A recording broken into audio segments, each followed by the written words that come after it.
నమస్తే, welcome to Magna TV. నేను ఆదిత్య.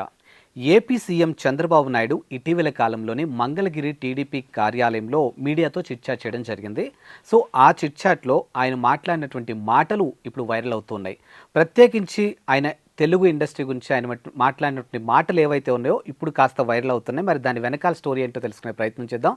ప్రస్తుతానికి మనతో పాటు స్టూడియోలో ఉన్నారు ప్రముఖ సీనియర్ జర్నలిస్ట్ శ్రవణ్ కుమార్ గారు ఉన్నారు. ఒక్కసారి సార్తో మాట్లాడించే ప్రయత్నం చేద్దాం. సార్ నమస్కారం. సార్ నమస్తే అండి. సార్ చెప్పండి, ఏపీ సీఎం చంద్రబాబు నాయుడు గారు మంగళగిరి పార్టీ కార్యాలయంలో మీడియాతో చిట్చాట్ పెట్టారు. సో ఆ చిట్చాట్లో ఆయన ఒక మాట అన్నారు. సో అమరావతిలో కూడా ఇప్పుడు సినిమా ఇండస్ట్రీకి సంబంధించినటువంటి అన్ని సదుపాయాలు మేము కూడా కల్పించగలం అని ఒక క్వశ్చన్ మార్క్తో ఆయన మాట్లాడుతున్న మాటలు మనం చూసాం. అసలు ఆయన ఆ మాట ఎందుకు మాట్లాడారు అనేది ఇప్పుడు చాలామంది చాలా రకాలుగా మాట్లాడుతున్నారు. ఒకటి, ఇటీవల కాలంలో తెలంగాణలో జరిగినటువంటి పరిణామాలు మనం చూసాం. సో దానికి లింక్ చేస్తూ తెలుగు ఇండస్ట్రీ ఆంధ్రప్రదేశ్కి వెళ్ళిపోతుంది, సో దానికి ప్లాన్ కూడా సిద్ధమైంది, ఇలా వినిపిస్తుంది. దీనిపై మీ కామెంట్ ఏంటి?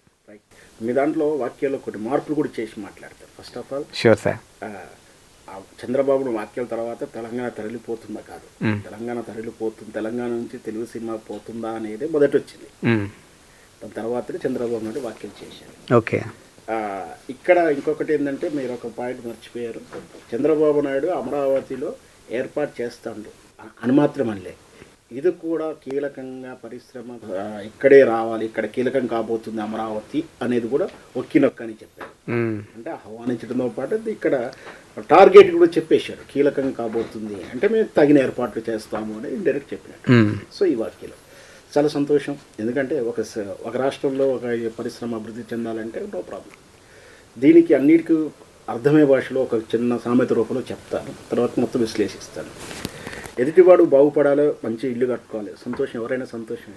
కానీ వాడు ఎదిగే క్రమంలో మనల్ని తక్కువ మనల్ని ముంచాలి అంటేనే ప్రశ్న వస్తుంది. ఓకే. ఓకే.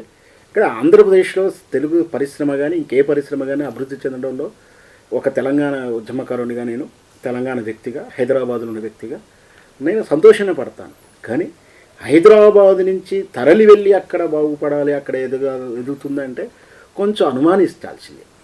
సరే, ఆయన కూడా వెళ్తా ఉన్నప్పుడు ఏంటి సమస్య అని. కానీ ఇక్కడ నెగటివిటీని చూపించి, ఇక్కడ ప్రతికూల పరిస్థితులను చూపించి, ఈ రాష్ట్రంలో మేము ఉంటే మాకు మనుగడ లేదు, ఈ రాష్ట్రంలో ఉంటే మాకు భద్రత లేదు, ఈ రాష్ట్రంలో ఉంటే మాకు ఎదుగుదల లేదని చెప్పి వెళ్ళడానికి ఈ కారణాలు చూపించి వెళ్ళడాన్ని ఖచ్చితంగా ఆక్షేపించాల్సింది. ఎందుకంటే ఈ రాష్ట్రంలో మనం చూసాం, పుష్ప 2 సంధ్యా థియేటర్ సంఘటనలో అనుకోకుండా యాక్సిడెంటల్గా ఒక మహిళ మరణించడం, దానికి చట్ట ప్రకారం అల్లు అర్జున్ అరెస్ట్ అవ్వడం ఇంతవరకు బాగానే ఉంది. కానీ దీని తర్వాత దీన్ని పొలిటికల్ మైలేజ్గా మార్చుకోవాలి, అడ్వాంటేజ్గా మార్చుకోవాలి, మాకు సోఫాలు గిఫ్ట్గా రాలేదనో, మాకు బ్రీఫ్ కేసులు రాలేదనో, మరి ఎందుకు జరుగుతుందో రాజకీయం జరుగుతున్న వేళనే ఒకవైపు అల్లు అర్జున్ వేధిస్తున్న వేళనే ఇంకొక వైపు ఇంట్లో ఉంటే కూడా దాడి చేసేటువంటి ఓయూ విద్యార్థుల పేరు మీద గుండాలు దాడి చేస్తుంటే, ఒక సినిమా తార, ఒక సాధారణ వ్యక్తులు ఇంట్లో ఉంటే కూడా పిల్ల పాపలతో సుఖంగా పండుకుంటామా, తెల్లారుతుందా లేదా అన్న అనుమానాలు కల్పిస్తున్నటువంటి పరిస్థితులు ఉంటే ఖచ్చితంగా సినిమా పరిశ్రమ వాళ్ళు ఆలోచించుకోరా? ఆల్రెడీ ఎవడు పడితే వాడు, అర్హులు లేనివాడు, కేసులు ఉన్నోళ్ళు, క్రిమినల్ చరిత్ర ఉన్నోళ్ళు, అవకాశం వచ్చింది కానీ భారత రాజ్యాంగం ప్రకారం పదవులు వస్తే పదవులు అడ్డం పెట్టుకొని వాళ్ళ స్వార్థ రాజకీయాల కోసం బెదిరిస్తుంటే, బ్లాక్ మెయిల్ చేస్తుంటే, వాళ్ళ పిచ్చికి వీళ్ళు బలి కావాల్సిందేనా అనే అనుమానం సినీ వర్గంలో ప్రశ్నలు తాలెత్తింది. యాదృచ్ఛికంగా జరిగిన దానికి ఇంతవరకు చరిత్రలో లేకుండా అరెస్ట్ చేసి ఈ విధంగా వేధిస్తుంటే వాళ్ళు ఆలోచిస్తున్నారు. ఆ రోజే చెప్పాను, అంతకు ముందు కూడా చెప్పాను, ఇలా అయితే తెలుగు చిత్రసీమ ఇక్కడి నుంచి తరలి వెళ్తుందేమో అని. ఎప్పుడైతే అల్లు అర్జున్ ఇంటి మీద దాడి మొదలైందో ఆటోమేటిక్గా ఈ ప్రశ్నలు లేవనెత్తారు.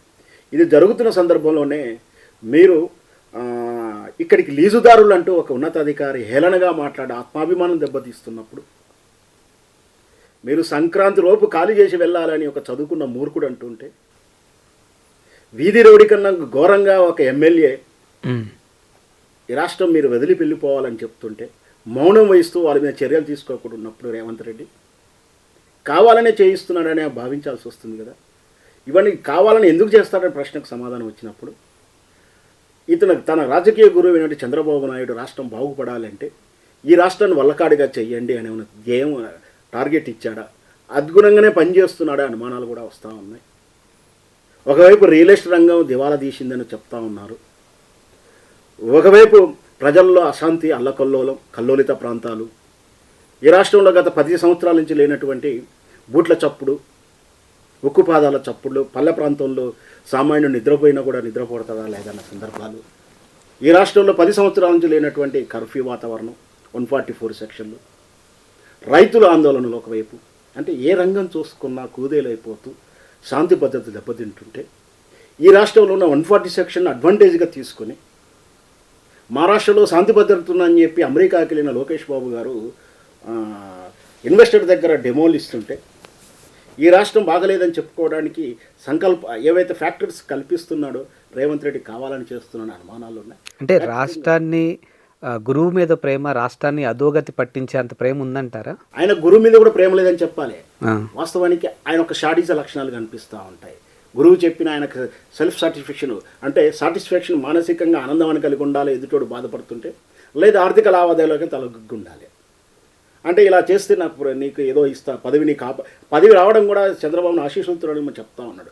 పదవి రావడం కాదు, పదవి ఇప్పుడు కాపాడుకోవడంలో చంద్రబాబు ఆశీస్సులు అనే రాజకీయ వర్గాల విమర్శలు వస్తున్న తరుణంలో ఇన్ని ప్రతికూల పరిస్థితుల్లో విజనరీగా ఉన్నటువంటి చంద్రబాబు నాయుడు గారు మొదటి 5 ఏళ్ల కాలంలో ఆయన ఏర్పాట్లు చేసే లోపే పదవి కోల్పోవాల్సిన సందర్భం వచ్చింది.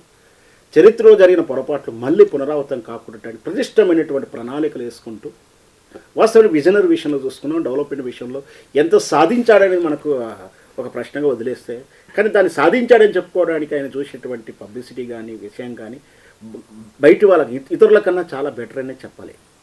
సో అట్లాంటి పరిస్థితులు వాళ్ళ రాష్ట్రంలో గ్లామరస్, అంటే ఏది సినీ పరిశ్రమ ఉంటే ఎవరికైనా గ్లామర్గానే ఉంటుంది, 100% అట్రాక్షన్ ఉంటుంది. ఎంత కాదన్నా తెలంగాణ ఉద్యమ సమయంలో విమర్శించినటువంటి కేసీఆర్ కూడా మీ పాదాలలో ముళ్ళు గుచ్చుకుంటే నా పంటితో తీస్తా అన్నాడు.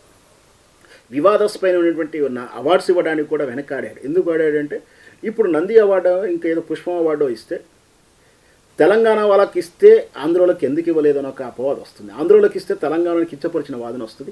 అసలు అవార్డు కూడా ఏ పంచాయతీ లేదని పక్కకు పెట్టుకుని, అంటే ఈ రాష్ట్రంలో వాళ్ళు ఉండడం ఆయనకి ఇష్టం, ఈ రాష్ట్ర ప్రగతి ఆయనకి ఇష్టం, ఆయనే పక్కకు పెట్టిండు. అట్లాంటి పరిశ్రమని ఆంధ్రప్రదేశ్కి వెళ్తే వాళ్ళకు ఖచ్చితంగా మైలేజ్ వస్తుంది. రావడానికి పరిస్థితులు కల్పించారా, ఏర్పడ్డాయా? ప్రతికూల పరిస్థితులు కల్పించినా, యాదృచ్ఛికంగా ఏర్పడినా దాన్ని చంద్రబాబు నాయుడు అడ్వాంటేజ్ తీసుకోవడం తప్పులేదు.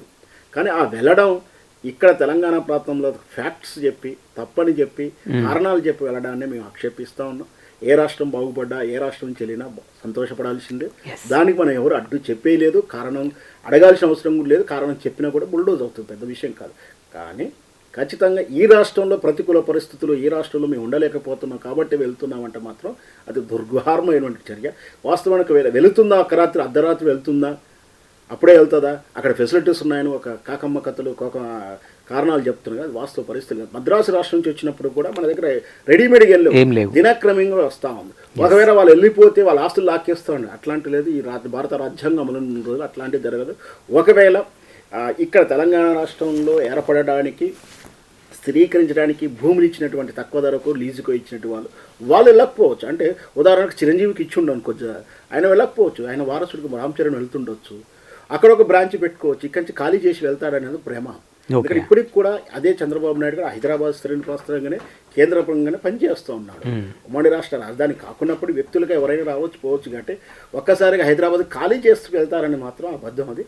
కాకపోతే అక్కడ కూడా స్థిరీకరించబడుతుంది, పడినా తప్పేం లేదు. కానీ ఈ రాష్ట్రాన్ని ఇక్కడ ఉన్నట్టు అర్హత వేతులు కానీ ఇట్లాంటివి చూపించి వెళ్ళడం మాత్రం నేను ఆక్షేపిస్తాను. సార్, ఒక సీనియర్ జర్నలిస్ట్గా మీరు చెప్పండి, కొంతమంది సినీ లవర్స్ అవ్వచ్చు, లేకపోతే సినీ విశ్లేషకులు అవ్వచ్చు, సినిమా ప్రేమికులు అవ్వచ్చు, చాలామంది మాట్లాడుతున్న మాట ఏంటంటే ప్రస్తుతం ఉన్నటువంటి టాలీవుడ్ క్రేజే వేరు. ఎందుకంటే నేషనల్ నుంచి ఇంటర్నేషనల్ వరకు కూడా మనం వెళ్ళగలిగాం.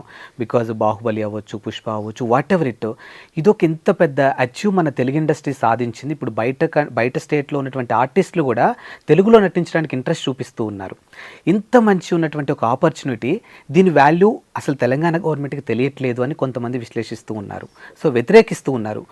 దీనిపై మీ కామెంట్ ఏంటి? అసలు వాస్తవం అయితే అది చెప్పాలంటే ఇంకా భూత సామెతలు చెప్పాల్సి వస్తుంది, మోటుగా చెప్పాల్సి వస్తుంది. పర్లేదు సార్, ఎవరికో మొగలిపూల వాసన ఏం తెలుస్తుంది అన్నట్టు రియల్ ఎస్టేట్లు, బ్లాక్ మెయిల్లు, దందాలు చేసుకునే వాళ్ళకు సినిమా పరిశ్రమలకు ఏం తెలుస్తుంది? రాష్ట్ర ప్రగతికి కానీ, రైతు ఆకలి గురించి కానీ, ఒక రాజ్యము కానీ, ఒక వ్యవస్థ స్థిరీకరించబడడానికి మూల స్తంభాలు ఏమిటో, దాన్ని సాధించే లక్ష్యాలు ఏంటో తెలవకపోవడం. స్పష్టంగా చెప్పబడింది, నేను గుంపు మేస్త్రి అన్నాడు, కానీ అది కూడా వాస్తవానికి అయితే అది కూడా సూటబుల్ కాదు ఆయనకు. గుంపు మేస్త్రి అంటే అనుభవంతో గుంపు కడతాడే కానీ అనుభవం లేకుండా గుంపు కట్టరు. సో ఆ జ్ఞానం కూడా ఆయనకు లేదు. సో మనం ఏం చేయలేం దాని గురించి. Thank you sir.